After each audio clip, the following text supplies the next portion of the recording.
Do you have any proof or evidence of discrimination that Section 4 could have prevented after the Supreme Court ruling?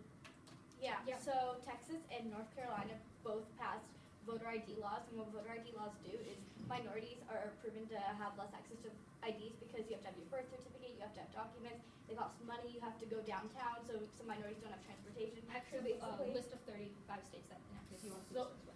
Yeah, So we do. what you're saying is that just because of these minority people, they didn't have voter ID laws?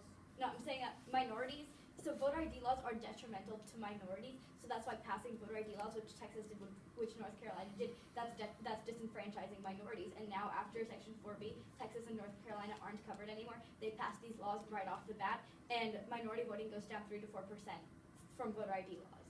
So Okay. Texas and North But Carolina. isn't that itself discrimination because you're preventing a whole state from voter ID laws just because, certain minority group? That's not No. discrimination. Why?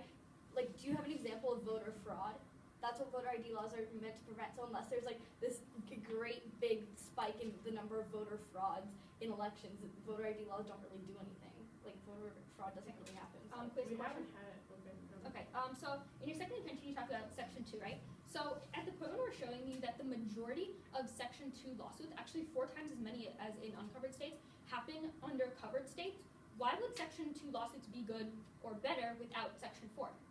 They happen in those states because those states are those states have been more known for discriminating. Exactly. Which So means the coverage formula is good accurate because and it old caught the data. states. Okay, you're arguing for old data, yet you're telling us right now that the coverage formula is accurately covering discriminatory states. So why is that old data now irrelevant? You're contradicting So yourself. if nothing bad happens in Washington and a little bit of bad things happen in Mississippi, Mississippi has more discrimination than Washington. That doesn't mean they have a lot, Okay. they just have more. I'm not arguing that it's non-existent, Well- I'm arguing that it's much less than in the 60s and 70s and 80s. Yeah, but this law has to be That wasn't rationally the question. related.